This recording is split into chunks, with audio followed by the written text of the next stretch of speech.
What is mindful eating எப்படி மைண்ட்ஃபுல்லாக சாப்பிட்றது அப்படிங்கிறத நான் ஷோ பண்ண போகிறேன். ஃபஸ்ட் வந்து ஆல்மண்ட் அண்ட் வந்து பார்த்தீங்கன்னா அந்த கருப்பு திராட்சைன்னு சொல்லுவாங்களே அதை எடுத்திருக்கேன். ஓகே, ஃபஸ்ட் இதை வந்து அப்சர்வ் பண்ணுறேன். ஸோ அதாவது இது கலர் எப்படி இருக்குது, இதோட டெக்ஸ்சர் எப்படி இருக்குது, என்ன சைஸில் இருக்குது, என்ன ஷேப் அப்படிங்கிறத நான் ஃபஸ்ட்டு அப்சர்வ் பண்ணுறேன். ஓகே, ஸோ நெக்ஸ்ட் வந்து ஸ்மெல் பண்ணி பார்க்கணும்.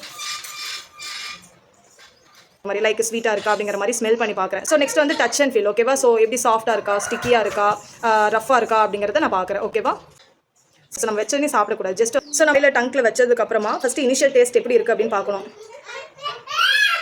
அதுக்கப்புறமா மெதுவாக கடிச்சு நம்ம மெதுவாக நம்ம சாப்பிட்றப்போ அது வந்து எப்படி டேஸ்ட் மாறுது, எப்படி அந்த டெக்ஸ்சர் மாறுது, ஸோ அப்படிங்கிறத பார்க்கணும்.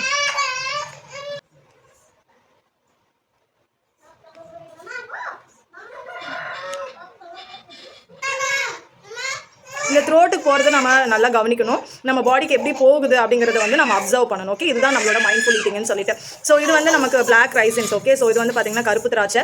ஸோ இது நம்ம வெயிட் லாஸ்க்கு ரொம்பவே யூஸ்ஃபுல்லாக இருக்கும். நீங்கள் டெய்லி வந்து ஒரு 5 திராட்சை நீங்கள் நைட்டு ஊற வச்சு காலையில் அந்த வாட்டரோட இதை சாப்பிட்றப்போ மெட்டபாலிசம் அண்ட் டைஜஷனுக்கு வந்து ரொம்பவே ஹெல்ப்ஃபுல்லாக இருக்கும். ஓகேவா, ஸோ இப்படி நீங்கள் மைண்ட்ஃபுல்லாக என்ஜாய் பண்ணி உங்களோட ஃபுட்டை நீங்கள் சாப்பிட்றப்போ வெயிட் லாஸ் வந்து ப்ராப்பராக நடக்கும். ஸோ இது வந்து வெயிட் லாஸ்க்கு மட்டும் கிடையாது, உங்களுடைய லைஃப் டைம் ஹேபிட்டாகவே நீங்கள் இதை சேஞ்ச் பண்ணிக்கலாங்க. ஸோ உங்களுக்கு நீங்கள் வெயிட் லாஸ் ஜர்னி நீங்கள் ஸ்டார்ட் பண்ணணும்னு நினைக்கிறீங்க, கமெண்ட்டில் நீங்கள் வெயிட் லாஸ் அப்படின்னு டைப் பண்ணுங்கள். நான் உங்களுக்கு கனெக்ட் பண்ணுறேன். ஃப்ரீ கன்சல்டேஷன் நான் உங்களுக்கு கொடுக்குறேன். ஸோ உங்களுக்கு ஃபர்தராக வெயிட் லாஸ் பற்றியான நிறைய டிப்ஸ் வேணும் அப்படின்னா நம்மளோட பேஜை ஃபாலோ பண்ணிக்கோங்க. Okay, thank you.